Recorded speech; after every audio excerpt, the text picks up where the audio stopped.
और यहाँ पर आपको अहम और बड़ी खबर देंगे। इंट्रा पार्टी इंतखाबात और इंतखाबी निशान बल्ले का केस पेशावर हाईकोर्ट में पीटीआई की दरख्वास्त मंजूर कर ली गई है। एक अहम डेवलपमेंट सामने आई है। इंट्रा पार्टी इंतखाबात और इंतखाबी निशान बल्ले का केस था। पेशावर हाईकोर्ट ने पीटीआई की दरख्वास्त मंजूर कर ली है। पेशावर हाईकोर्ट ने पीटीआई को बल्ले का निशान पर इलेक्शन लड़ने की इजाजत दे दी है। कुछ देर पहले ये फैसला महफूज किया गया था और अब ये फैसला सुना दिया गया है। पेशावर हाईकोर्ट ने पीटीआई को बल्ले का निशान पर इलेक्शन लड़ने की इजाजत दे दी है। पेशावर हाईकोर्ट ने पीटीआई की दरख्वास्त मंजूर कर ली है। उस्मान अली से मजीद तफसीलात लेंगे। उस्मान, बताइएगा।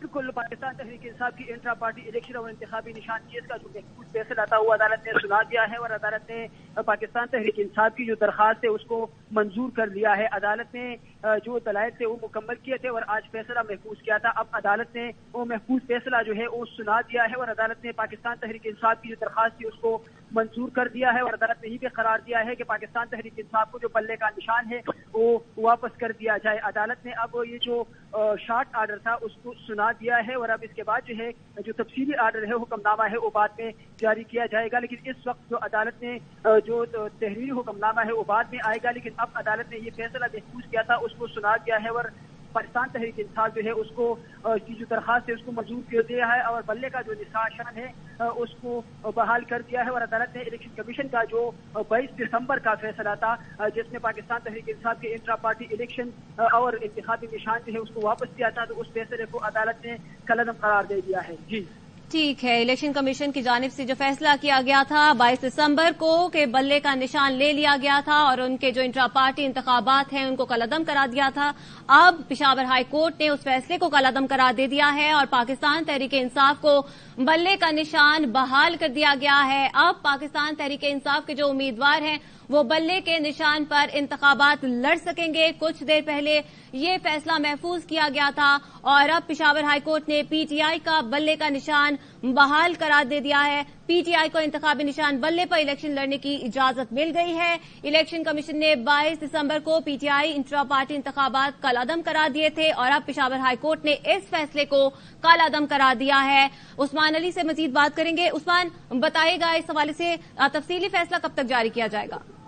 जी बिल्कुल, आज पेशावर हाईकोर्ट ने ये जो केस था उसका फैसला महफूज किया था और अब अदालत ने जो महफूज फैसला है उसको सुना दिया है और अदालत ने इलेक्शन कमीशन का जो 22 दिसंबर का आर्डर था जिसमें पाकिस्तान तहरीक इंसाफ की इंटर पार्टी इलेक्शन को कलअदम करार दिया गया था, तो उस फैसले को अदालत ने कलअदम करार दे दिया है और अदालत ने इलेक्शन कमीशन को हुक्म भी दिया है कि पाकिस्तान तहरीक इंसाफ का जो सर्टिफिकेट है उसको भी वेबसाइट पर जारी किया जाए और उनका जो निशान है बल्ले का निशान है तो उसको भी वापस कर दिया जाए। पाकिस्तान तहरीक इंसाफ के जो वकला थे उनके दलाइल भी अदालत ने सुने। उसके बाद जो इलेक्शन कमीशन के वकील थे उनके दलाइल और जो दीगर परिजन थे जो शिकायत सुनिंदा थे जिन्होंने पाकिस्तान तहरीक इंसाफ के इंट्रा पार्टी इलेक्शन पर एतराजात किए थे इलेक्शन कमीशन के, तो उनके वकला को भी अदालत ने सुना।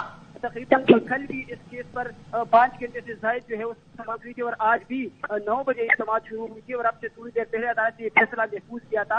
अब अदालत ने वो महफूज फैसला जो है उसको सुना दिया है और अदालत ने पाकिस्तान तहरीक इंसाफ को जो बल्ला है जो इनका इंतखाबी निशान है उसको वापस जो है करने का हुक्म दिया है। अदालत ने इलेक्शन कमीशन का जो फैसला था 22 दिसंबर का उसको भी कलअदम करार दे दिया है और अदालत ने ये भी हुक्म दिया है कि बल्ले का निशान जो है वो पाकिस्तान तहरीक इंसाफ का हक है और उनको ये निशान जो है उससे महरूम नहीं किया जा सकता। इलेक्शन का जो प्रोसेस है वो इस वक्त जारी है। इलेक्शन कमीशन के वकील ने भी आज अदालत को ये बताया था कि इलेक्शन का जो सिंबल है जो इंतखाबी निशान है वो जो उम्मीदवार है जो मुख्तलिफ पार्टियां हैं उनको इराद किए जा रहे हैं और 13 को जो है उसका खत्मी जो लिस्ट है वो जारी किया जाएगा और तमाम पार्टियों को निशानात मिल जाएंगे। तो इस पर अदालत ने आज ये जो उनके जो दलाइल थे वो मुकम्मल होने के बाद फिर अली जफर जो है पाकिस्तान तहरीक इंसाफ के जो वकील थे बैरिस्टर अली जफर उन्होंने भी अदालत से ये इस्तदा की थी कि जो फैसला है उसको आज ही सुनाया जाए। तो अदालत ने अब वो जो महफूज फैसला थे उसको सुना दिया है और पाकिस्तान तहरीक इंसाफ को बल्ले का जो निशान है वो वापस करने का हुक्म दिया है। अदालत ने इलेक्शन कमीशन को ये भी हुक्म दिया है कि जो बल्ले पाकिस्तान तहरीक इंसाफ का जो इंट्रा पार्टी इलेक्शन है जिसका सर्टिफिकेट उन्होंने जमा किया है तो उसको भी इलेक्शन कमीशन अपनी वेबसाइट जो है उस पर जारी कर दे। इस वक्त पाकिस्तान तहरीक इंसाफ के जो वकला है वो बड़ी तादाद में सुबह से जो दीगर वर्कर है वो भी हाईकोर्ट में मौजूद थे और इस वक्त जो है वो जश्न जो है वो मना रहे हैं, पेड़ का निशान भी हम देख रहे हैं कि लोग लहरा रहे हैं। तो इस वक्त पेशावर हाई कोर्ट में जो है बहुत ज्यादा रश भी है, कोर्ट कमरे अदालत में तो बहुत ज्यादा रश था और अब जो फैसला है वो अदालत ने सुना दिया है। ठीक है, अदालत की जानिब से अहम फैसला सुना दिया गया है। कल उम्मीदवारों की जो लिस्टें हैं वो दी जाएंगी और इसीलिए पाकिस्तान तहरीक इंसाफ के जो वकला थे उनकी जानिब से इस्तदा की गई थी कि पेशावर हाई कोर्ट इस मामले का फैसला आज ही सुना दे और अब ये फैसला सुना दिया गया है और बल्ले का निशान बहाल कर दिया गया है। पाकिस्तान तहरीक इंसाफ के जो उम्मीदवार हैं अब वो बल्ले के निशान पर इंतखाब लड़ सकेंगे और आज उम्मीदवारों की जो लिस्टें हैं वो तैयार कर ली जाएंगी। आज इंतखाबात लड़ने के लिए जो निशान है वो भी अलॉट कर दिए जाएंगे और कल बाकायदा तौर पर ये फहरिस्तें आवेजा कर दी जाएंगी। और आज पेशावर हाई कोर्ट के अहम फैसले के बाद पाकिस्तान तहरीक इंसाफ को एक बड़ा रिलीफ, जिसके बाद अब पाकिस्तान तहरीक इंसाफ के जो उम्मीदवार हैं वो बल्ले के निशान पर ही इंतखाब लड़ सकेंगे। पेशावर हाई कोर्ट के जस्टिस एजाज अनवर और जस्टिस सैयद अरशद अली ने पीटीआई के इंट्रा पार्टी इलेक्शन के खिलाफ दायर दरख्वास्तों पर आज समाअत की थी और अब ये जो समाअत थी उसके बाद इंट्रा पार्टी इंतखाबात और इंतखाबी निशान का केस जो है उसमें दरख्वास्त मंजूर की गई पाकिस्तान तहरीक इंसाफ की और पेशावर हाई कोर्ट ने पीटीआई को बल्ले का निशान पर इलेक्शन लड़ने की इजाजत दे दी है। पीटीआई को इंतखाबी निशान बल्ले पर इलेक्शन